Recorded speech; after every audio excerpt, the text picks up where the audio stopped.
Koiki Media, we're bringing the world closer to your doorstep.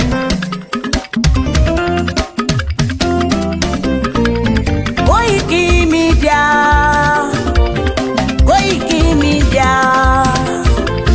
Koiki Media, we bringing the world closer to your doorstep. Koiki Media, Koiki Media, Koiki Media, we bringing the world closer to your doorstep. Àwọn sálára àgbà yìí dá, àwa ló láṣà àti èdè. Gbígbédè lárugẹ nílẹ̀ Oòduà o, àwa gangan ni bàbá. Koiki Media, Koiki Media, Koiki Media, we bringing the world closer to your doorstep. They never sabi wetin we carry for her. But they move closer before them to sabi. I said they never know wetin we carry for body. But they move closer before them to sabi. Ọ̀kín lọ lọ́jà ẹyẹ, ìníhùn ló ló lajú. Ẹyẹ tó dorí kodò bí àdó ọ̀pẹ̀jẹ̀ lẹ́nu. Ká ṣiṣẹ́ fún ilẹ̀ bàbá wa, ká ṣiṣẹ́ fún ìlú bàbá wa, ká jùmọ̀ sowọ́pọ̀ ká lè tó dúdú àga. Odùduwà kò bá lè gbé wá. Ọmọ Odùduwà ṣègìrì, ẹ dìde fún ẹ̀tọ́ adúláwọ̀, ká lè jọ jùmọ̀ gbé délẹ̀ ìlérí, ká wálé gba ògo ilẹ̀ wa, ká ṣiṣẹ́ ká lè jọ gbàdé, ká lè gbàdé adé adúláwọ̀, àwa ni mọ̀lẹ̀ tí yóò tàn káàkiri. Ọmọ Odùduwà ni wá. Koiki Media, àwa là ń gbé tó lárugẹ. Ètò tó pọ̀jù ògbó tí wọ́n máa ní. Kásá ẹgbẹ́ polówó ọjà wà kájé bùgbà yín jẹ. Ètò tó pọ̀jù ògbó tí wọ́n máa ní. À ń gbé tó lárugẹ, à ń gbàsà lárugẹ. Ètò tó pọ̀jù ògbó tí wọ́n máa ní. News and sports ẹ máa rí gbọ́. Ètò tó pọ̀jù ògbó tí wọ́n máa ní. Ọmọ Ìjẹ̀bú alárẹ̀ mi ló ní kí n máa ké tantan. Koiki Media ọlọ́lá gbajúmọ̀ mi o, máa bá ṣẹ̀rẹ̀ lọ o. Ọmọ Yorùbá nìyẹn, ọmọ Yorùbá tata o. À ń gbádùn rẹ, ọmọ Ìjẹ̀bú alárẹ̀ mi, ṣẹ́yìn ló máa fi dìbò tẹ̀ mọ́lẹ̀ o. Ẹ̀yin lọ́mọ onígbò máa ń dé mádémádé, ẹ̀yin lọ́mọ onígbò máa wọ̀ o. Igbó máa wọ̀ gájòjì ò gbọ́dọ̀ wọ̀, àjòjì tó bá wọ̀ bẹ́ẹ̀ á tẹ̀lé ní ẹbọra. Ẹ̀yin lọ máa náwó kóyìnbó tó dé, ìgbà tó yìnbó dé o, owó náà dẹ́ tún pọ̀ sí o. Koiki Media ṣàwa ní bàbá. Koiki Media àwọn ní bàbá. Koiki Media àwọn ní bàbá. Àdáńtọ́ àtúnpèrègèdè. Koiki Media àwọn ní bàbá. Àwa là ń gbé tò lárugẹ, jẹ́ ká jọ gbọ́ o. Koiki Media àwọn ní bàbá. Àtúnjàfẹ́tọ̀ ilẹ̀ wa, fẹ́tọ̀ ilẹ̀ Yorùbá. Koiki Media àwọn ní bàbá. Ọmọ Oòduà ni wá o, tọkàntọkàn. Koiki Media àwọn ní bàbá. Ikú tí ó ṣe bí lébi òsì, àdìmú bàbá iyọ̀. Koiki Media àwọn ní bàbá. We bring you up closer to your doorstep. Koiki Media àwọn ní bàbá. Afẹ́fẹ́ tó ń fẹ́ o tó ń kan gígo lára ni. Koiki Media àwọn ní bàbá. Àpèrègèdè Olódùmarè ló fún wa ṣe. Koiki Media àwọn ní bàbá. Gbogbo ayé ẹ gbọ́, àwa ní bàbá o. Koiki Media àwọn ní bàbá. Ẹ máa bọ̀ wá ẹgbẹ́ polówó ọjà yín wá o. Koiki Media àwọn ní bàbá. Odùduwà lágbédá ní, òtítọ́ lágbédá ní. Koiki Media àwọn ní bàbá. A kì í sọ̀dálẹ̀, a kì í sọ ní kẹta. Koiki Media àwọn ní bàbá. Àdúró tán, a tún pèrègèdè. Koiki Media àwọn ní bàbá. media, we bring you work closer to your doorstep. Koiki Media is around To give us latest. Is around To give us latest. Ladies and gentlemen, Ẹ mú kalẹ̀ sílẹ̀, ẹ tẹ́tí ẹ gbọ́ ètò tó pójú owó. ladies and gentlemen, Ẹ mú kalẹ̀ sílẹ̀, ẹ tẹ́tí ẹ gbọ́ ètò tó pójú owó. Koiki Media is around. To give us latest. Koiki Media. Koiki Media.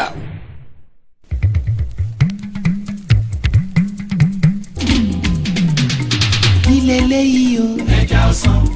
kéré o. akíkanjú obìnrin adúláwọ̀ àgbáyé ní ìfẹsẹ̀wọnsowọ́pọ̀ pẹ̀lú ìlànà ọmọ Oòduà àgbáyé. ń ṣe àgbékalẹ̀ ètò àṣà àti ẹ̀wà ìbílẹ̀ Yorùbá tí a gbé àkórí rẹ̀ ní ọjọ́ àdìrẹ tiwantiwa níbi tí a ti máa ṣe àfihàn àṣà ìbílẹ̀ Yorùbá nínú oúnjẹ, ijó, orin, ìmúra àti ohun tó já geere. a tún máa ṣe àfihàn àṣà oúnjẹ tilẹ̀ Yorùbá bíi iyán, àbùlà, ìláfún, ìkọ́kọrẹ́, ìrẹsì ọ̀fadà, ẹ̀bà, ẹ̀fọ́ rírò, ilá alásèpọ̀, ẹ̀gúsí, ọ̀jọ̀jọ̀, àkàrà àti bẹ́ẹ̀ bẹ́ẹ̀ lọ. bẹ́ẹ̀ ni a tún máa ṣe àfihàn aṣọ ìbílẹ̀ bíi ìró àti bùbá, fìlà, abetí ajá, kẹ̀m̀bẹ̀, ẹ̀síkí àti agbádá. pàápàá jùlọ ìdíje oge láàrin àwọn arẹwà obìnrin omidan Oòduà ní gbogbo ilẹ̀ káàró òjìrè. jọ̀ọ́ bùn mí gbọ́, níbo ni ìpàgọ́ yìí yóò ti gbé wáyé? ní gbàgede pápá ìṣeré bọ́ọ̀lù tí aláfẹsẹ̀gbá ní Adamasingba Stadium Complex ní ìlú Ìbàdàn, olú ìlú Ọ̀yọ́ ní orílẹ̀-èdè wa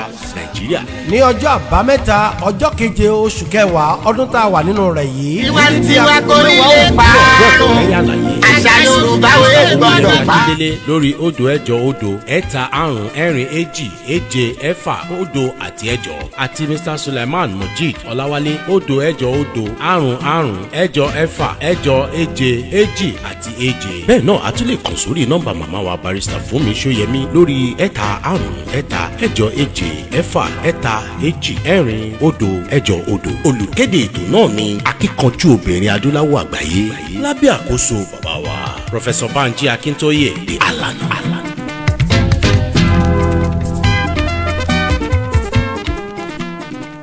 tiwantiwa kò ní lè parun àṣà Yorùbá wo gbọ́dọ̀ parun.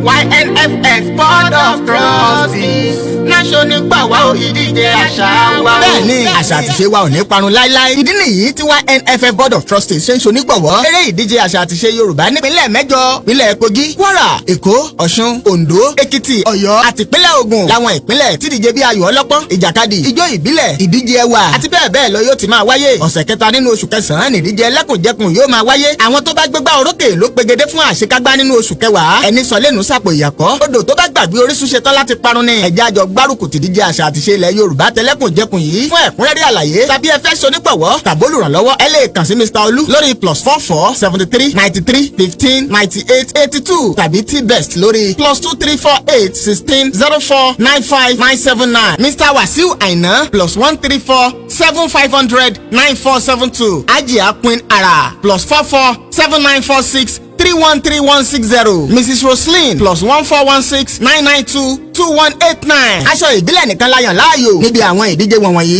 ìdíje àṣà àtìṣe ilẹ̀ Yorùbá ẹlẹ́kùnjẹkùn ọdún 2023 YNFF Board of Trustees ló ní àṣà àtìṣe wa ò ní parun láéláé. ọmọ Ìbàràpá lápapọ̀ ẹ jẹ́ a dúpẹ́ lọ́wọ́ Akin ọmọ Yorùbá lápapọ̀ tìlẹ̀ tó kó ẹ̀mí àbọ̀ ẹ̀ bá ń kọ́ ọmọ Adéyẹmọ. Chief Sunday Adéyẹmọ Ìgbòho orúkọ ńlá tí ń jámọ́ láyà bí ara orúkọ tó ń dẹrù bo lórúkọ gan-an. ọmọ Yorùbá ẹ má sùn o torí pé bùrà a kò lè fojú kégbodò láyé títa ríro lẹ̀dá ń kọlà wúrà tó máa dán alànà kọjá dandan o.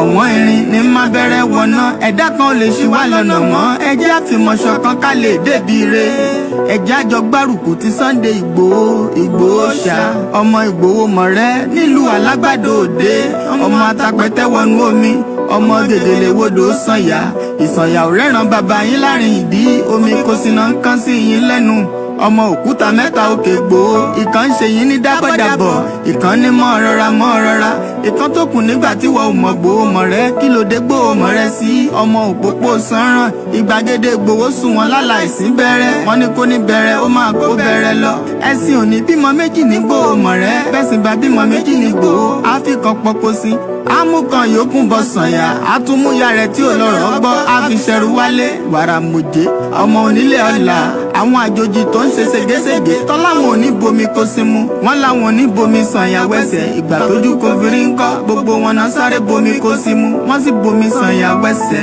ọmọ abẹ́rẹ́ mẹ́ta òde ayé ọ̀kan ṣẹ́ ọ̀kan tẹ̀ ọ̀kan tó kù ní gbogbo ayé ti ránṣọ kiri gbogbo ọmọ Yorùbá Sunday Igboho onírèlẹ̀ láéláé torí àbá lásán nìkan ń dá òkúta ò ṣe gbé fún wọn o ìmọ̀ràn lásán ni ti balùwẹ̀ kò pọ́sibú kó dòdò láyé ń bí ó kún díẹ̀ títọ́ domi láéláyé ìtọ́ mi lè domi Sunday Igboho arógun má ti dí tó ń jà fẹ́tọ̀ Yorùbá ní tilé tó kó. Freedom is all we want. Give us Odùduwà nation. Free us, let's go. Iléyá, Iléyá mi ò dúró mọ́, Iléyá mi mò ń lọ. Iléyá, Iléyá wa ò dúró mọ́, Iléyá wa ò lọ. Oríṣà ò lè gbé ní, ó yẹ kó fi ní sílẹ̀ bó ṣe bá mi. Iléyá, Ó ti yá. Iléyá wa ò dúró mọ́, Iléyá wa ò lọ. United Nations, ẹ fún wọn lómìnira, Odùduwà nation là ń fẹ́. Iléyá, Ó ti yá. Iléyá wa ò dúró mọ́, Iléyá wa ò lọ. Ẹkùn gbọ́mọ Adéṣe ya káwọ́ lẹ́rọ̀, bó bá gbọ́mọ ọba o, ariwo wọ́tà. Iléyá, Iléyá wa ò dúró mọ́, Iléyá wa ò lọ. Gbogbo ẹ̀yin gómìnà South West pátá, ẹ má wò wá níran o, ẹ bá wa dá sí i. Iléyá, Iléyá wa ò dúró mọ́, Iléyá wa ò lọ. Gbogbo ẹ̀yin ọba ilẹ̀ Yorùbá pátá, ẹ má mọ̀ dá wọn dán o, ẹ bá wa dá sí i. Iléyá, Ó ti yá. Iléyá wa ò dúró mọ́, Iléyá wa ò lọ. Ààrẹ Ọ̀nà Kakanfò ilẹ̀ Yorùbá, ẹ má wò wá níran o, ẹ bá wa dá sí i. Iléyá, Ó ti yá. Iléyá wa ò dúró mọ́, Iléyá wa ò lọ. Chief Sunday Adéyẹmọ Ìgbòho, Professor Banji o, ẹ bá wa dá sí i. Iléyá, Ó ti yá. Iléyá wa ò dúró mọ́, Iléyá wa ò lọ. Gbogbo ẹ̀yin social cultural group pátá, ẹ má jẹ́ ọ̀rẹ́ yín o, ẹ jẹ́ àjọṣe o. Iléyá, Iléyá wa ò dúró mọ́, Iléyá wa ò lọ. Gbogbo ẹ̀yin ọmọ Yorùbá nílé ní diaspora, ẹ má jẹ́ ọ̀rẹ́ wa o, ẹ jẹ́ àjọṣe o. Iléyá, Ó ti yá. Iléyá wa ò dúró mọ́, Iléyá wa ò lọ. Mùsùlùmí Kìrìsìtẹ́nì ẹlẹ́sìn àbáláyé, ẹ má jẹ́ ọ̀rẹ́ wa o, ẹ jẹ́ àjọṣe o. Iléyá, Iléyá wa ò dúró mọ́, Iléyá wa ò lọ. Iléyá o, Iléyá o, Iléyá wa ò lọ. Iléyá, Iléyá wa ò dúró mọ́, Iléyá wa ò lọ. Ilé ti yá, ilé ti yá, Iléyá wa ò lọ nísòní o. Iléyá, Iléyá wa ò dúró mọ́, Iléyá wa ò lọ. It's Memory Odùduwà on the mic. Orúkọ mi ni Sunday Adéyẹmọ tí gbogbo yẹn mọ̀ sí Sunday Igboho. Sàmọ̀gbẹ́tẹ̀ bá jọ ọmọ Ìbàdàn tó bá ń gbé kó wọ́n mọ̀ pé ní bàbá Ìbàdàn wọ́n lè mọ̀ pé ẹlẹ́ni àpè ní Ìbàdàn. So ọ̀pọ̀lọpọ̀ yẹn tó bá ń gbé ìlú òdì kejì tó bá jọ ọmọ bòmí ó kọ ìlú tó ti wá yẹn náà máa fi pè é níbi tó ń gbé. Èmi náà jẹ́ kan nínú ẹni tó kópa nínú ogun Mọdákẹ́kẹ́ àti Ifẹ̀. So ọ̀pọ̀lọpọ̀ àwọn tó bá gbọ́ sórí ogun yẹn tó ń gbọ́ gbogbo pa tí mo kó mẹ́rin pé ọkùnrin mẹ́rin ogun bàbá yẹn ń gba ogun ó ṣe báyìí ó máa ń jẹ́ kí ẹlòmíràn pé ọkùnrin ni akíkanjú ọkùnrin ni.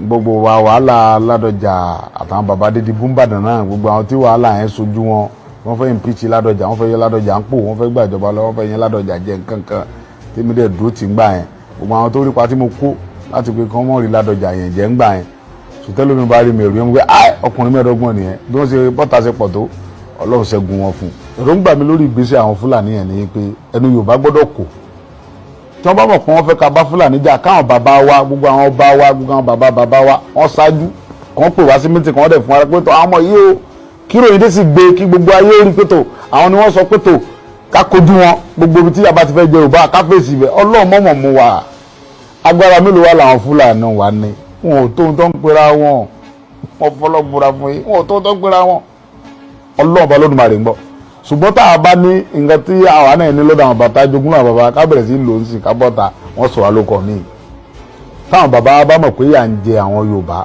kàn pe gbogbo wa sí mítìn kàn pe Ọọ̀ni kàn pa Láàfin kàn pa àwọn bàbá Àwùjalẹ̀ gbogbo àwọn ọba yẹn tó bá jókòó kàn wá pè wá kàn invite gbogbo wa wá Ọlọ́run bá lágbára èmi ò tó nǹkan kan àwọn tó tún lágbára jù wá pọ̀ tó pọ̀ jù bẹ́ẹ̀ lọ kàn pe gbogbo wọn jọ so tí ń sìn tó bá wá pè wọn jọ tó bá mọ̀ pé lè kan lu wa náà ipá náà sì lè ní pátá lè kó kọ́ pè wá káwájọ jókòó káwo bá ṣe fẹ́ ṣe tí ò ní sí nǹkan kan ẹ̀mí gbọ̀n kankan mọ́ ẹlòmíì náà ń gbọ́ gbòó ni kò kú rí mi rí ẹlòmíì á ní ó lè kọ̀máǹdì mọ́ ó lójú àwọn tí mo ṣe lójú wọn rí ẹlòmíì á ló lè ṣe báyìí ẹlòmíì tí bá ṣèkan lójú ẹ yóò sọ 10 ṣé nǹkan tí mo sọ yìí ẹlòmíì á sì ní ẹnu ni so àwọn tí wọ́n sọ pé ẹnu nìyẹn èmi mọ́ bẹ́ẹ̀ lọ́n kí nǹkan dẹ̀mí àti wọn pọ̀ wọ́n lè rí pé kì í sọ̀rọ̀ ẹ̀nà ṣùgbọ́n pé kẹ́nìkan wá lóhun dìde ṣe èmi ìwọ ni mi Sunday Igboho mo wá bọ́ ọ̀tá o àbá nígbà tí wọ́n bá fi dọ̀tún la Buhari ó pàṣẹ láti Àbújá sọ́jà tí ó ka mọ́ta nkìdé yóò ju tó gun Boko Haram tó ń jẹ́ ilẹ̀ Haúsá lọ wọn ò ríra wọn bẹ̀ yẹn tá a bá dẹ́rẹ̀ wò nísìn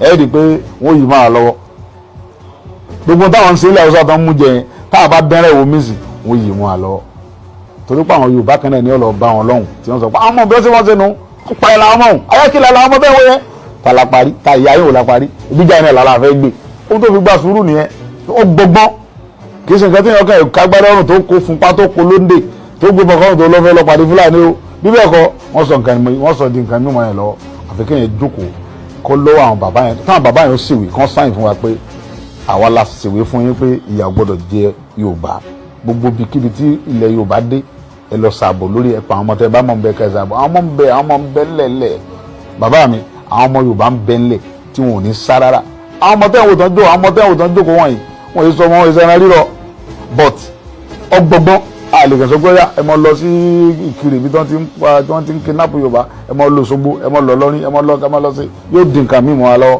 tó bá ti dá wọn lójú pé àwọn làwọn bí wa àwọn sì làwọn bàbá àwọn ni bàbá wa lẹ̀ Yorùbá ń bí wọ́n sì ṣe bàbá burúkú wọ́n dẹ̀ sọ̀dàlẹ̀ bàbá tí fìyà jọmọ káwọn náà bá gbádá rẹ̀ kó tì wá síwájú bàbá lọ bàbá nílọ káwọn bá gbádá rẹ̀ kó ní ká nìṣó níbẹ̀ bàbá lọ bàbá nílọ bá wọn gángan ò ṣe bẹ́ẹ̀ toró táwọn bàbá àkànnà ń bẹ tó ń gbà ń bẹ àwọn oníṣẹ́ jù bá lọ bọ̀ táwọn bá jẹ́ bàbá dáadáa tí wọ́n dẹ̀ fẹ́ fi àtúbọ̀tán rí lẹ̀ fáwọn ọmọ wọn kọ̀ ẹ̀ kí wọ́n gbàbọ̀dẹ̀ fún Yorùbá ọ̀ ẹ̀ kí wọ́n pè wá ká bọ́ta ni káwọn dẹ̀ dúró tì wá pé ó yẹ nìṣó níbẹ̀.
Impediment to Yoruba development. Is the impediment to Oodua development. Without Nigeria, we won't be where we are. 1962, we were far ahead of South Korea and North Korea. We were far ahead of China even. We had television before France. We had radio before South Africa. Now look at where we are today. I think it's a shame that even any Yoruba man can be talking about restructuring at this point in time. What are we restructuring? This country that is already shot to pieces, I don't think that's what we want. But they are always talking about giving Nigeria a chance. The process of Yoruba with Nigeria has come to an end. If you don't allow we Biafrans to go, that zoological republic called Nigeria will be a worse place than Somalia. And today it is happening. And if you have not applied for your Somalian visa, please try and do so. Should I say Somali visa? Try and do so as quickly as possible, because the zoo is on the path of destruction. And there is nothing man can do to reverse it. Mark today's date and what I'm telling you. Nigeria will be destroyed beyond human comprehension. Again.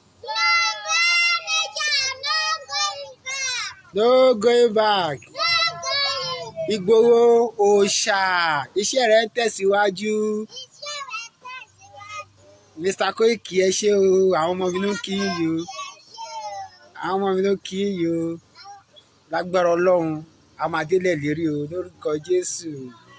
Yorùbá nation. Which is it for you, Dr. Obadiah? Do you think the government is unwilling or unable to protect the people of Southern Kaduna? In fact, it is not only unable, it is unwilling, and we have good reason to feel that they are part and parcel of the killers. Let me make some revelations to you. That's a very big allegation, Dr. Obadiah. The government is part and parcel of the killers. Yes. That's big. Yes. Yeah. Okay. How would the government just say, oh, it is revenge killing and so on? Then you leave it there. Oh, because it is revenge killing and so on and so forth.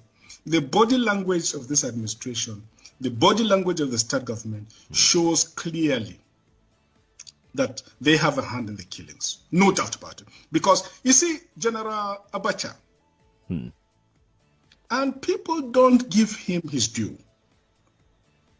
Do you think you would have tolerated such nonsense? And let me make some revelations, because some of us also have our own intelligence networks. Okay. Have met with some of the bandits. We have met with some of their high commanders. One or two who have repented. They have sat down with us, not once, not twice. They told us that one of the northern governors is the commander of Boko Haram in Nigeria. Boko Haram and the bandits are one and the same thing. They have a sophisticated network.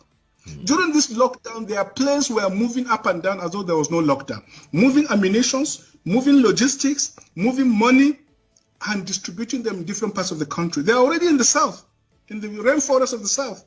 They're everywhere. They told us that when they finish these rural killings, they will move to phase 2. The phase 2 is they will go into the urban cities, going from house to house, killing prominent people. I can tell you, this is the game plan. By 2022, they want to start a civil war in Nigeria. The weight of Nigeria is not the weight that any normal, ordinary human being can carry, except with the help of Almighty Allah. It is evident, therefore, that the Almighty Allah is with our president. He is carrying the weight for him. The weight of Nigeria is not the weight that any normal, ordinary human being can carry, except with the help of Almighty Allah. It is evident, therefore, that the Almighty Allah is with our president. Every one of us must rise up. The armed forces are not neutral. They collude. They collude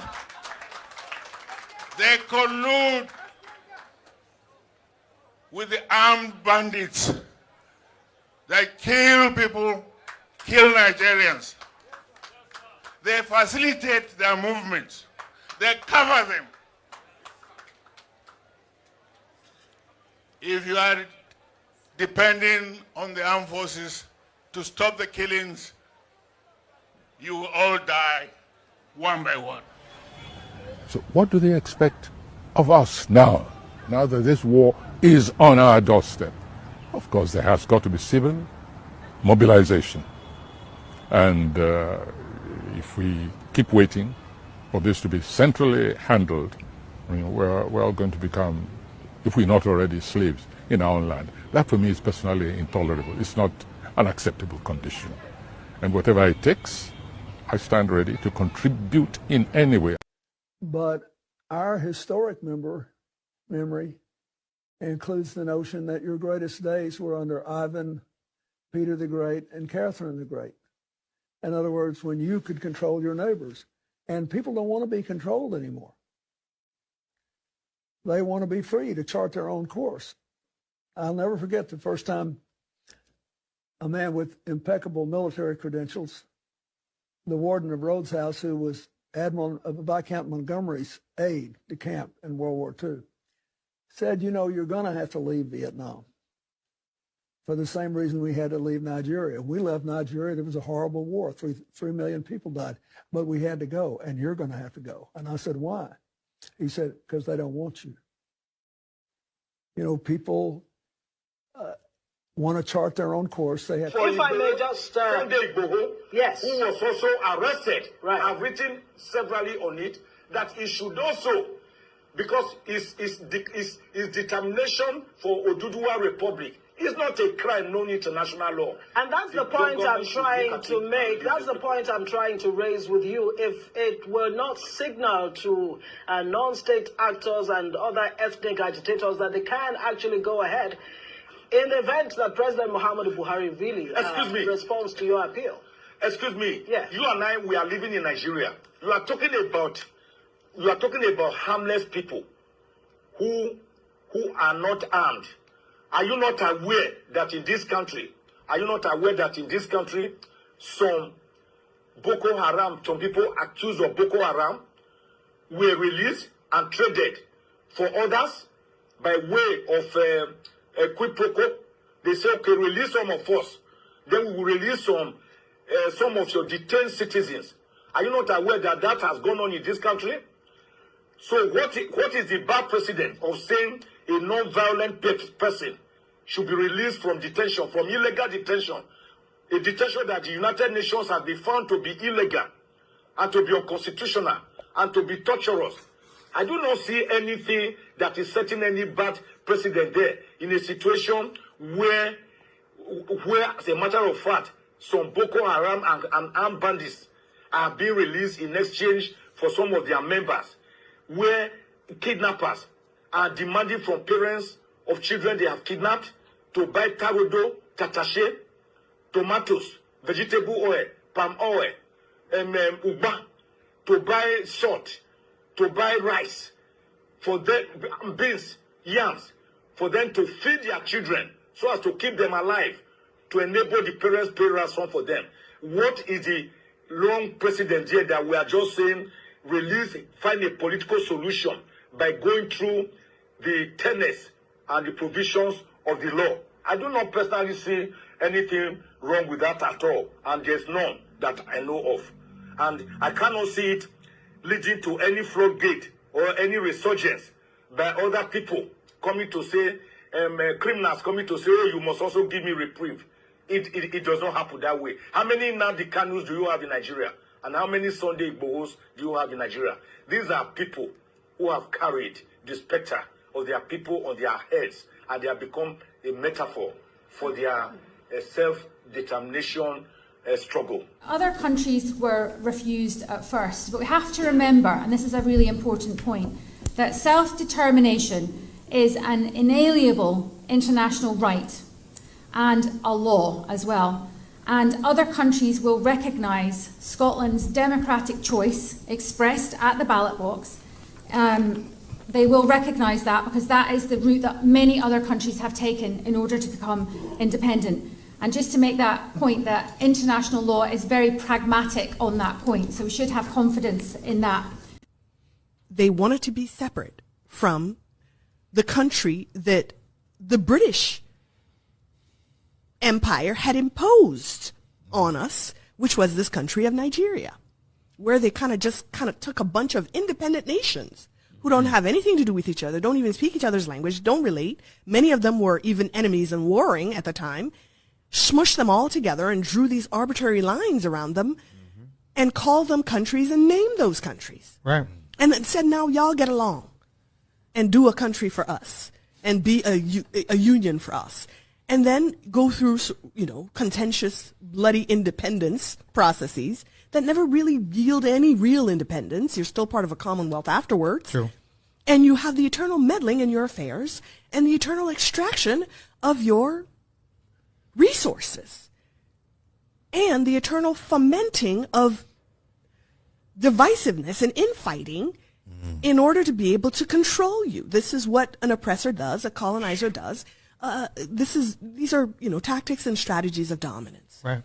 We were subjected to that as a larger unit of Nigeria. And then when the Igbo people said, we want our own thing, let's go and do that. Well, it so happened to be that the territory that this new country of Biafra was going to be in included very, very rich oil reserves. And the British were not going to let go of that. Wow. And the people that they had put in power, their puppet Nigerian governments weren't going to do that either because they needed it for the Nigerian project. Right. And Britain needed it for its own interests and uses. So Great Britain got directly involved in this civil war and in the war for independence and decided that they would do everything to make sure that Biafra did not go. Wow. And this everything meant directly funding genocide of the people of Biafra. Thinking about how we've been having this conversation about the unity of Nigeria. And I reflect back at some of the prominent statements made by some of our founding leaders. And I feel that probably this will help us to have a conversation on the Nigerian unity. I just brought four, not to bore you. First, and I quote, not my statement, Nigeria is not a nation. It's a mere geographical expression. There are no Nigerians in the same sense as there are English, Welsh, or French. The word Nigerian is merely a distinctive appellation to distinguish those who live within the boundaries of Nigeria from those who do not. This is accredited to Chief Obafemi Awolowo, the former Prime Minister of the Western region.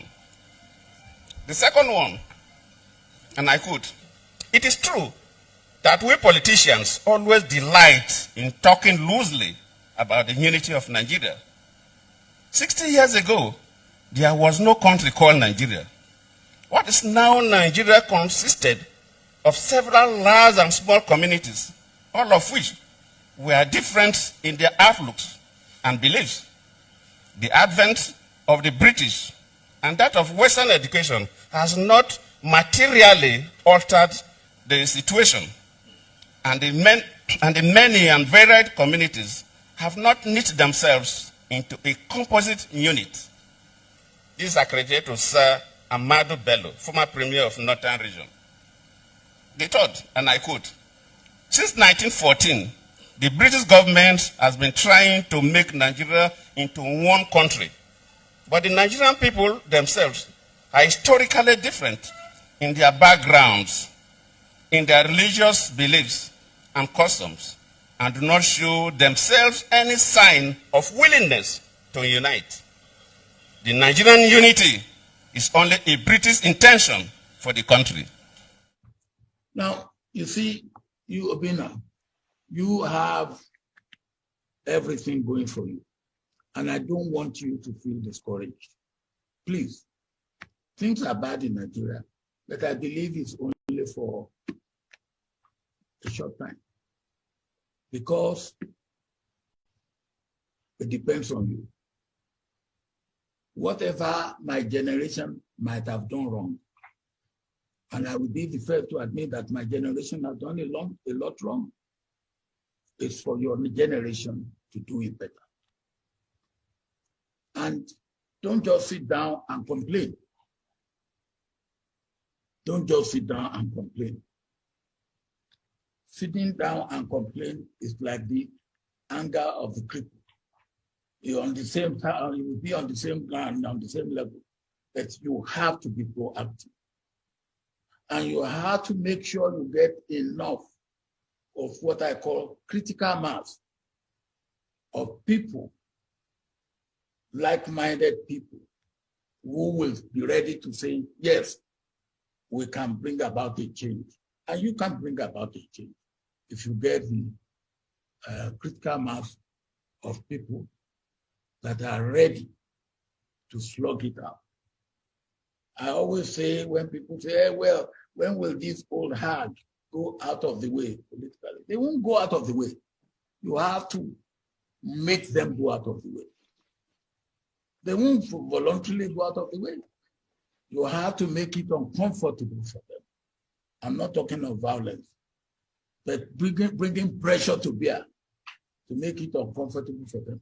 There is one constitutional issue in the UK that I'm really interested, genuinely, to know what your opinion is on it, and that's Scottish independence. Look, it might be something that you haven't given much thought to, but over here it's such a live debate because, of course, we're looking for a new leader of the Scottish National Party. And one of the arguments is that, look, Scotland tends to tack more left politically. They've obviously had a Conservative government in Westminster for over a decade. What's your instinct on it? What's your gut say? Look, I'm not an expert on UK politics. I very much appreciate what the people of Scotland have done, what they're fighting for. And my, initial thought, not being an expert, they want to go their own way, they should be allowed to. So you think they should at least have the opportunity to that would seem to me. Don't tell anybody I said that. Don't worry, that's just between us. Okay. Don't worry, it won't go anywhere.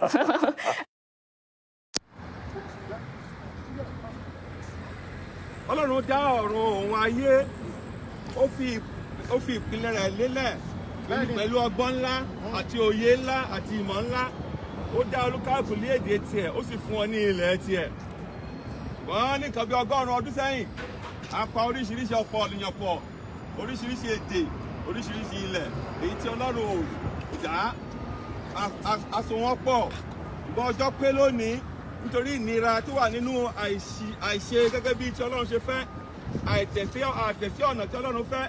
Lónìí, àwọn Yorùbá tá a papọ̀ pẹ̀lú àwọn èdè mìíràn, àjèjì èdè ènìyàn, a jáde kúrò nínú wọn lónìí, nítorí lórí ilẹ̀ tá a wà yìí, ibẹ̀ lẹ́yìn àṣẹ yẹn ti wá, níwájú ilé tá a wà yìí, ibẹ̀ làṣẹ yẹn ti wá, wípé ká sọ Yorùbá pọ̀ pẹ̀lú àwọn àjèjì èdè ènìyàn. Ṣùgbọ́n lónìí, lórí ilẹ̀ yìí gan la wá sí lónìí láti tú u ká, láti fọ́ ọ̀dànù, láti bàájẹ́, láti kó Yorùbá kó padà sórílẹ̀-èdè wa, kí olúkálùkù kó padà sórílẹ̀-èdè tiẹ̀. So a jáde nínú àgọ́ yẹn, a jáde nínú ìpapọ̀ yẹn, a jáde nínú plan àwọn ènìyàn lónìí, torí pé àṣẹ Ọlọ́run ni bóun tá a bá dè láyé, a dè é lọ́run, ìta bá sì fọ́ láyé, a fọ́ lọ́run, ìta bá fọ́ láyé, a fọ́ lọ́run, a fọ́ lọ́run. Láti òní lọ, Yorùbá jáde kúrò léjèèjì lájèjì èdè ènìyàn. Láti òní lọ, a jáde kúrò nínú àhámọ́. Láti òní lọ, a jáde kúrò nínú ìṣẹ́. Láti òní lọ, a jáde kúrò ní pápẹ́ Sátánì òkùnkùn tó so wá pọ̀.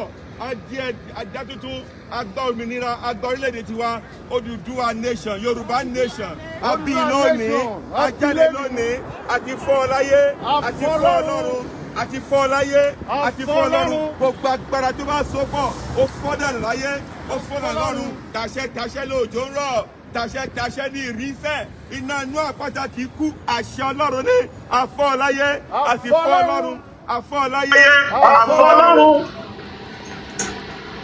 Thank you. Wow.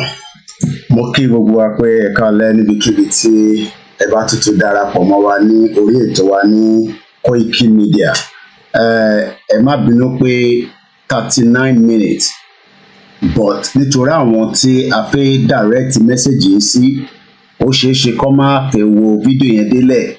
Bí a tó bá bẹ̀rẹ̀ sí í gbọ́ díẹ̀ lóríṣiríṣi àwọn ọ̀rọ̀, ó ṣeé ṣe kí ó wá sí wọn lẹ́mìí pé lótìtọ́ lódodo ìran ọmọ Yorùbá ó ti di dandan pé ká tú kúrò nínú ìdè tó wà. Mo lọ láti ìlú Àjà lọ́dọ̀ ìyá wa tí mo mọ̀ dáadáa pé ìyá Àgbòho ní mo ti rí yín láti òkè lọ́hùn lájà. Ọlọ́run ọba Elédùmarè á bá ń dúró tì yín. Mo kí gbogbo ọmọ Yorùbá lẹ́ẹ̀kan sí èmi náà ni ọmọ yín àbúrò yín olólùfẹ́ yín tí gbogbo yín mọ̀ sí Koiki Media, bringing the world closer to your doorstep. Bí mo ti ṣe kí gbogbo wa, mo kọ́kọ́ fẹ́ kí gbogbo àwọn ọmọ wa tó ń bẹ ní ilé ìwé ẹ̀kọ́ lọ́wọ́lọ́wọ́, nítorí pé ẹ̀yin lẹni ètò talẹ́ yìí, ẹ̀yin gangan ni a fẹ́ direct message yìí sí.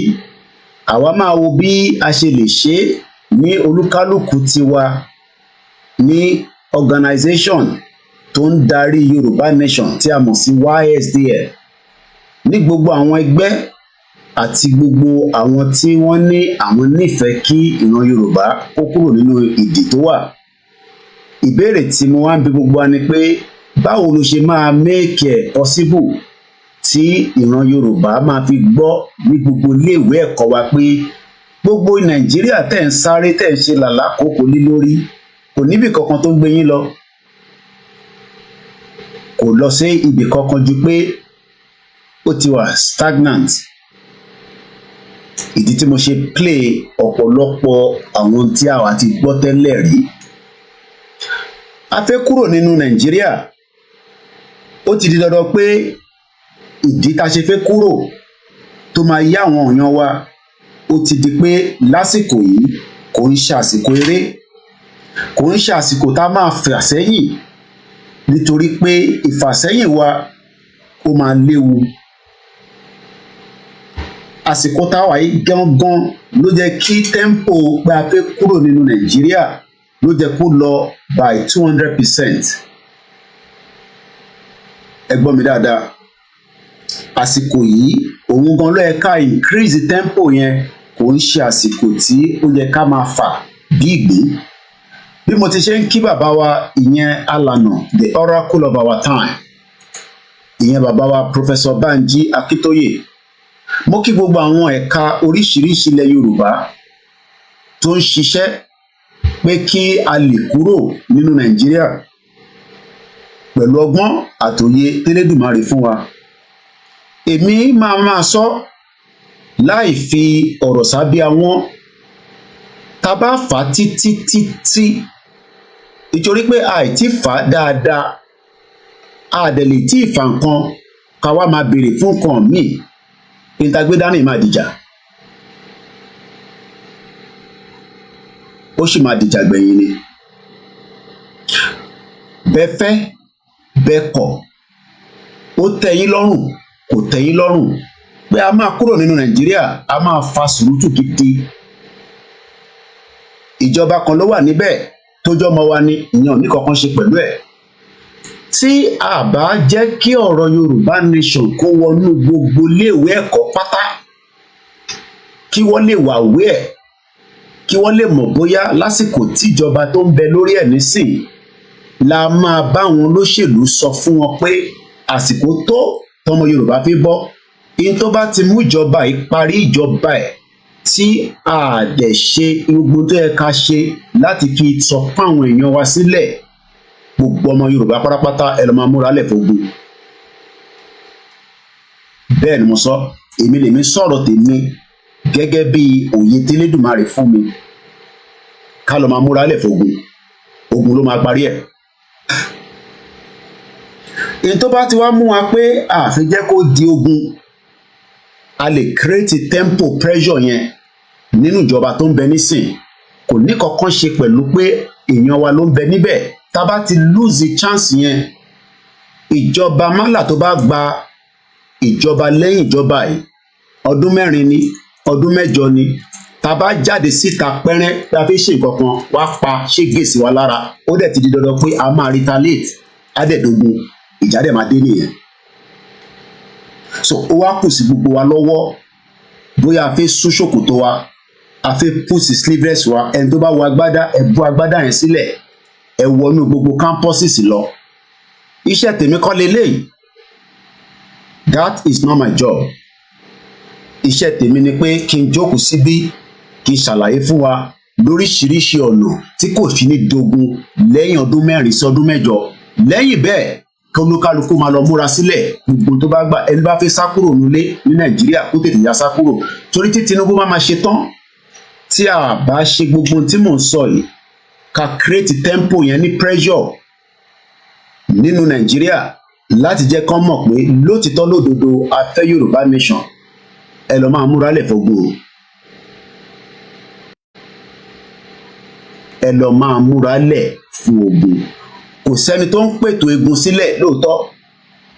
Ibi tó bá ti di pé wọ́n bá pààyàn lẹ́yìn ọdún 8, there is probability pé àwọn èèyàn máa retaliate, and this might go into a different level. There will be anarchy in all the Yoruba states. There will be problems across the territories. There will be opposition tí wọn ní gbọ́n kankan táwa bá ń sọ mọ́, nítorí wá sọ fún wa pé ibi tí ẹ ṣe dé yẹn ẹ̀yẹn fi sílẹ̀ fáwa. Ká má wá jẹ́ kó dé stage yẹn, ariwo tó kù nísìn kò ń ṣariwo social media kankan mọ́. Ìbọn ọba tá à ń ṣe lórí social media 3% ni. We must continue on the ground with the grassroots awareness. Eléyìí ń ṣe gbogbo bóyá wọ́n fẹ́ fi raise owó ni, wọ́n wó owó ni. I am not going to be involved. Ibi tẹ́mi máa ṣe tèmi lélẹ́yìí with my campaign from the media. I don't need to be involved in gbogbo bẹ́ẹ̀ ṣe máa wọ university. Gbogbo bẹ́ẹ̀ ṣe fẹ́ wọ university ó kù sí olúkálukú lọ́wọ́. If not, olúkálukú lọ sọ fún gbogbo ìdílé ẹ̀ pátá, gbogbo ẹni mo fi sọ. Ẹ lọ máa múra lẹ̀ fógun in the next 8 years. Ogun bọ̀ ní Nàìjíríà. Tógun yẹn bá dẹ̀ dé before that, nítorí àmọ́ ọ̀nà táwọn Igbo ń lọ báyìí. There is a war going on within Nigeria and the Biafra. Bá a ṣe ń sọ̀rọ̀ lọ́wọ́ nísìnyí. Tá a bá fẹ́ get caught up, kógun má bàa ká wa mọ́lé, ẹ jẹ́ ká tètè jáde síta in 200% kí gbogbo ọmọ Yorùbá gbọ́ dáadáa sétí pé Yorùbá nation tá à ń béèrè fún yìí ẹ̀tọ́ wa ní adẹ̀fẹ́ lọ. Gbogbo àwọn ẹgbẹ́ tí ẹ̀ ń ṣe different projects, ẹ direct project yìí sí universities and all the institutions. We have 4 years to play with that, and that must start now. The first 3 years we have created in tanpe ní àti dànkan síta, atẹ́gùn ti fẹ́ síta. We must now channel every energy. I don't need anybody to call me. Koiki, báwo la ṣe fẹ́ ṣe? I am not interested in that. Kólúkálukú ní gbogbo ọ̀nà tẹ́ bá mọ̀, ẹ penetrate gbogbo ibi tó bá mọ̀ tí gbogbo university náà tó wà nílẹ̀ Yorùbá, private, public, it does not matter. Títí dé as smallest as the care home. Ká mọ̀ sí àwọn tó ń tọ́jú ọmọ kéékèèké. Tẹ́ ẹ̀ bá ṣe, ẹ lọ máa múra ogun lẹ̀ o. Gbogbo ẹni mo fi sọ, Koiki ló ń sọ̀rọ̀. Èmi ò ríran sí tó kàn mí kọ́ lọ́rùn. Fact lèmi sọ fún yín nísìn. If we lose this period, tá wà nínú ẹ̀, tá à ń reduce the tempo on the grassroots nísàlẹ̀, then nobody will blame each other. There can be a velvet divorce kúrò nínú ibi tó ń pè Nàìjíríà, but how do you push that message when ọ̀pọ̀lọpọ̀ àwọn ọmọ Yorùbá tó ń bẹ ní campuses káàkiri, their hope is still that there is still a country called Nigeria, but everybody knows that Nigeria will die. How soon tó fẹ́ kú nìkan kọ́kọ́ mọ̀. So I am asking and pleading with every one of us today, push the message straight into gbogbo territory to jẹ́lẹ̀ Yorùbá to avert any bloodshed in our territory. The Northerners, Fulanis, wọ́n ní take it easy pẹ̀lú wa tí a bá ṣe gbogbo tí mo sọ nísìn. And I'll give you an example. Whatever was the reason tó fi lọ fẹ́ pa Ìgbòho sínú ilé, díẹ̀ la kọ̀ rọra rí yẹn. Ó fi hàn pé kékeré ni wọ́n bá ta rí yẹn. We must first put a test that we are serious. I am not saying we take rally to the street now, but we take the message into the campuses. How you're going to do that, I don't know. Gbogbo à ń jáde and create awareness. Millions of our people on the ground today wọ́n ní owó internet data kankan tó fi rà mọ́ nísìn. They are there to survive with the little tó ní. Àwa la máa wá lọ deliver message yẹn junction to junction, street to street, with a very constructive way. The message will be in Yoruba. I need the English ọ̀kan, the English kankan. 3 sentences lẹ fẹ́ send ni. It can be done with different groups of people. How we are going to do that, I don't know. We can hire an helicopter and throw down leaflets. Tó bá yẹ pé campus kan ni, helicopter yẹn kàn ṣílẹ̀kùn, ẹ ṣáà dá síbẹ̀. At least the percentage of people that will pick it will be there. Ẹ máa send the circular síta ni. I don't know what is going to happen. We've not tested enough of the campuses. Some of them, wọ́n wà pẹ̀lú wa. Majority of them are working in the hope that one day there will be a good leadership that will pilot the Nigeria of their dream. That is not going to happen anytime soon. Irọ́ ló wà níbẹ̀. This is not a joke. Nigeria, the stage to one is in. We can still breathe at least a little bit. Kó má di pé a ní lè breathe púpọ̀. Ẹ̀yin lè má follow a lot of what is happening pẹ̀lú àwọn tó ń jàjàgbara. I am carefully following the Ambazonia. Serious ìjà ló ń bá government wọn jà. Firepower ló ń jà o. Àwa náà fẹ́ that. This is the time we must send strong message. I don't care, I'm not talking about the government now, but strong message sí àwọn èèyàn wa nílé. Within all the campuses, there is a way everybody would have to target them. Everybody has to be involved. This is not ẹ̀yin máa lọ ṣe. Mo pàdé ẹ̀gbọ́n mi kan níjọ́ Sunday. Ẹ mọ̀ pé Yorùbá gbogbo èèyàn lẹ̀gbọ́n wa, mo rí wọn rí. I think I met them for the first time. Ọ̀rọ̀ protest àwọn democracy àwọn ti Kánò yẹn lọ bá wa. Mo sọ fún yín pé I've been in this system to know everybody. Àwọn bọ̀bọ̀ tẹ́ mọ Kánò yẹn, ẹ rí pé mo bá wọn ṣe fídíò. I know every one of them. But ṣe rí mi wọn Mr. Koiki, ìwọ náà cover wa now. Ìbẹ́ yìí náà wá ṣe kankan ni ìbò péré ní media, but no problem.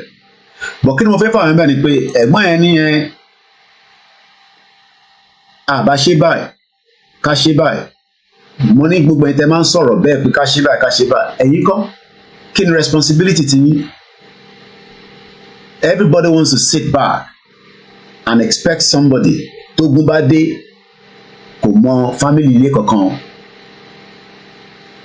We do not pray for war on our territory, but we must prepare for.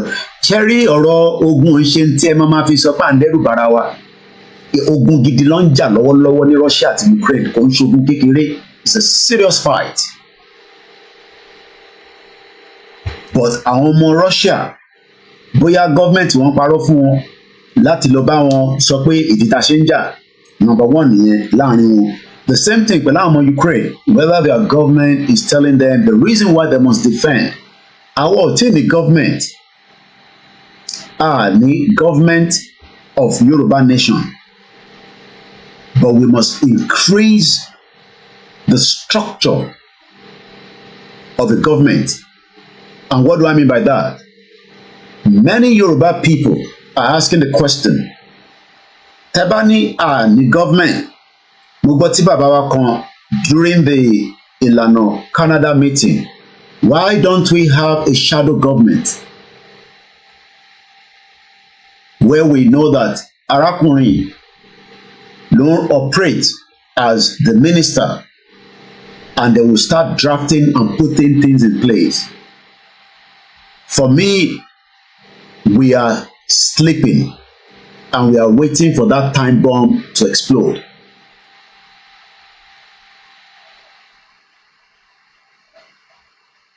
Let us pack ourselves together and deliver messages across everywhere in our territories. The 3 years of the campaign has been the most fantastic that I've never seen, with all the challenges. The challenges are still there.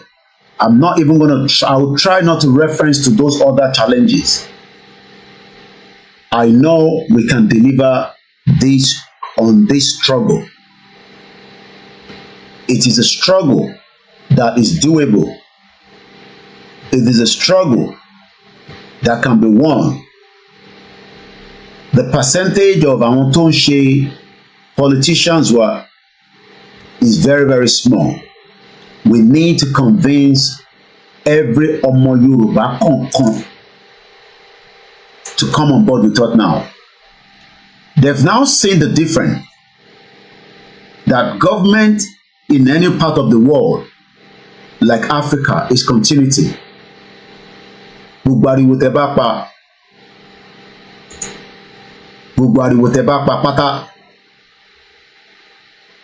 is not going to make any difference. And that is why I'm saying tonight,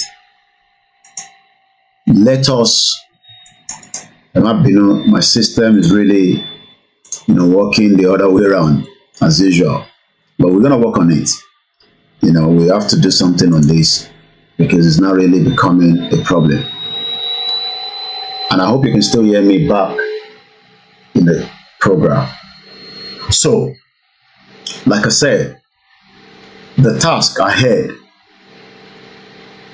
is tough, but only bitoba le latin ba obìnrin àtọkùnrin. Every one of us now must be on the road, out there. You can be anywhere around the world and you can mobilize. Don't wait for YSDN. Don't wait for Global Directorate. Don't wait for anybody. The little from your own end, start pushing it now. There is not going to be any joy or hope nínú ìjọba tó ń ṣe lọ́wọ́lọ́wọ́ ẹ̀. It is going to be the same shenanigans for the next 4 years. Ìlú yẹn is in a big crisis. We must prepare the minds of our people.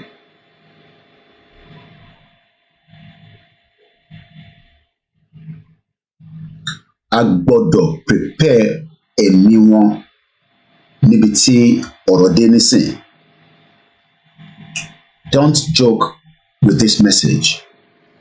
Ìní the 3rd, 10th, 2023. I know that if we do the needful, people will reference back to today's date. If we do not do the needful, in years to come, ẹ tún lọ gbé fídíò jáde padà pé mi ni mo sọ bẹ́ẹ̀.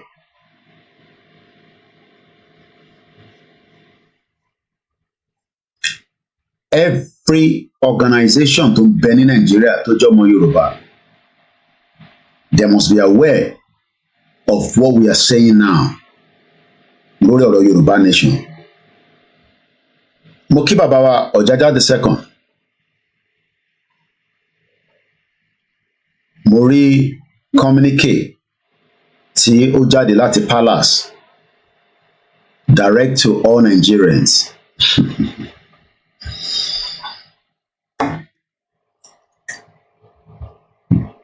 I will only say that I hope the message tí ẹni kọ́ deliver síta yẹn, that is the true picture of the message from the gods of the Yorubas. I just hope because mo mọ̀ pé throughout last week ẹ wà nínú seclusion. These are very spiritual part of who we are. Èmi ò lè rí gbogbo tẹ́yin bá rí, bọ̀ mo mọ̀ pé wà tẹ́ wà níbẹ̀ yẹn gẹ́gẹ́ bí ọba Elédùmarè bó ṣe dá ìran wa, ọ̀pọ̀lọpọ̀ message máa deliver sọ́dọ̀ yín. Message tẹ́ ń gbé síta pé káwọn Nigerians wà patient fún Tinubu.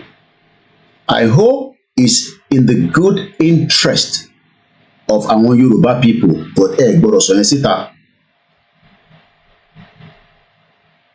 Tí Tinubu government bá lọ tán, tí kò bá sí Yoruba country tó dá dúró separate, ogun máa wọ Nigeria o.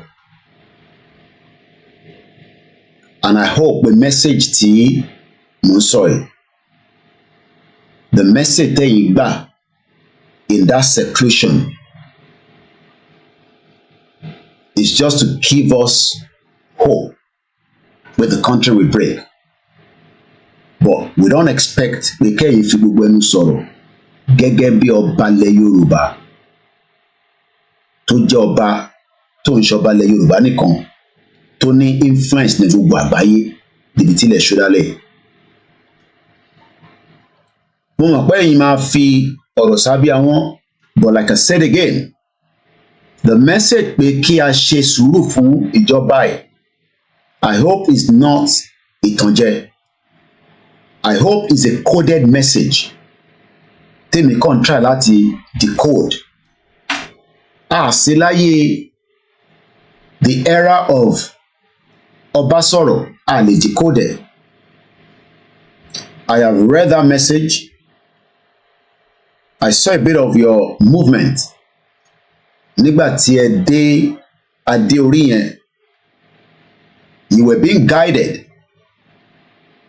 by two spiritual individuals. But I am hoping, as a king of Yoruba land, tó ní access láti bá Tinubu sọ̀rọ̀. Tinubu is the last straw. If we miss this opportunity, kólúkálukú wa nílẹ̀ Yorùbá ká lọ máa gbáradì fógun in 8 years or 4 years, whatever he's going to do. I don't say anything. If you can sọ̀rọ̀ as a journalist, I am not a spiritual person to say nǹkan kan ni mo rí àbí wọ́n deliver message pé mi. I am just talking from the journalist angle, trying to break things down, because you can tell that the seclusion táwọn bá ń lọ, inú ìgbàlà tó ń lọ yẹn kò ń ṣeré ọmọdé. So many messages will be delivered, but they are not going to tell you, just like nílùú yìí, gbogbo tó ń ṣẹlẹ̀ nínú ilé ọba is not for public consumption.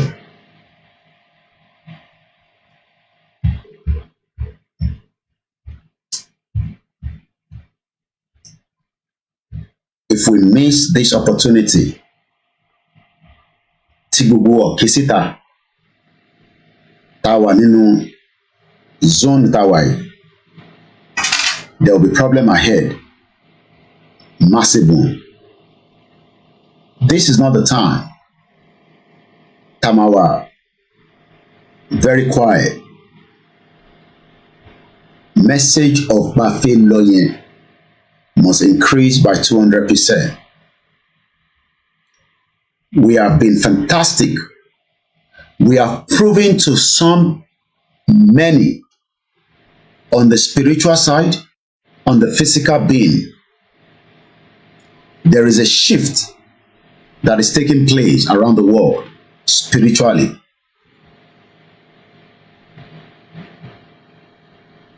And we must keep that momentum as it is. Messages must be delivered into every campuses across the Yoruba land, private and public. How you're going to do it, I don't know. But we must plan it and get it done as quickly as possible. And run it continuously. Continuously. I do not need anyone to call me and say, "My idea." Keep that idea and work with it yourself. I won't tolerate any calls on this particular program.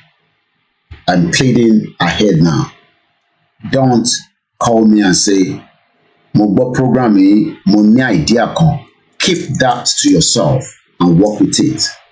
If not, kolukaluku máa lọ prepare for the worst case scenario.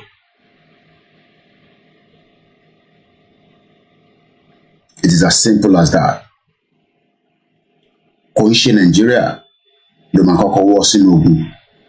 Kò dẹ̀ ṣe Nàìjíríà ló máa jẹ́ the last country tó máa pín. There is a lot of pressure not to make that country break anytime soon.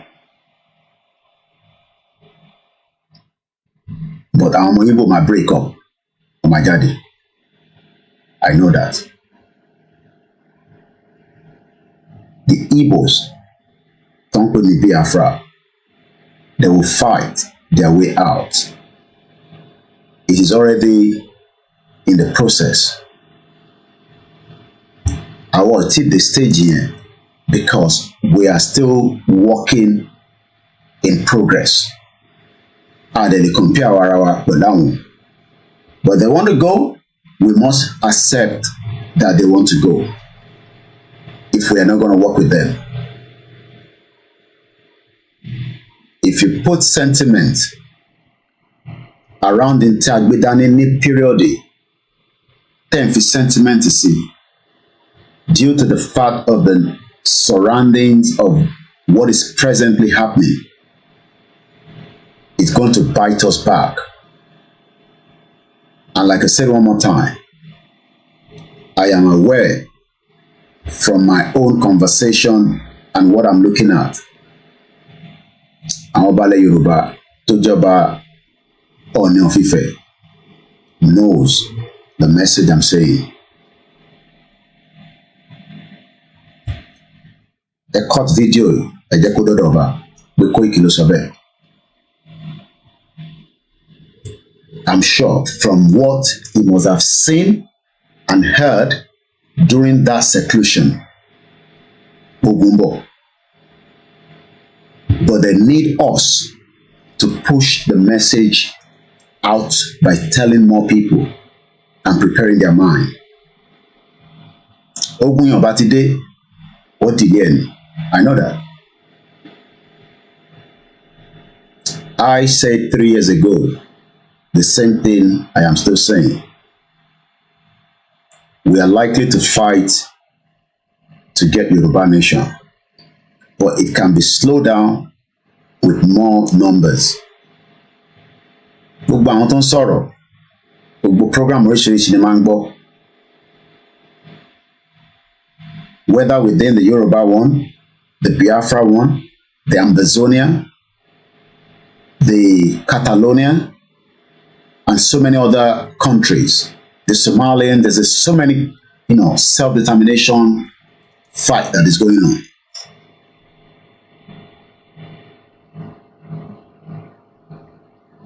We are on the right track. And we're done. They must be preparing their mind. Gbogbo ọ̀rọ̀ infrastructure. I feel build the infrastructure around the Yoruba when we are still in Nigeria is a big danger.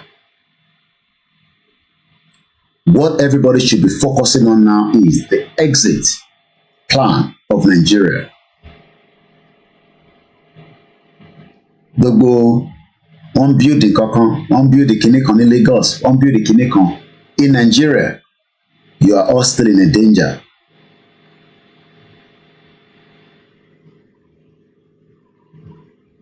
All these politicians are playing around. I'm not going to make this program a very long one. I want it to get to where I want it to get to. That is the message tonight. Ọba Elédùmarè, kó wà pẹ̀lú wa, kó dúró tì wá. kó má fi wá sílẹ̀. Orúkọ mi ni Ọláyọmí Kóìkì tí gbogbo yín mọ̀ sí Kóìkì Media. Àwọn onílẹ̀ Yorùbá ò ní fi wá sílẹ̀. Like I said, I don't need anyone to call me on this program for any advice. Get the message and push it out to every campuses. If we fail as it is right now, we are playing too much, as I say it. We're on the right track, but we are playing with fire.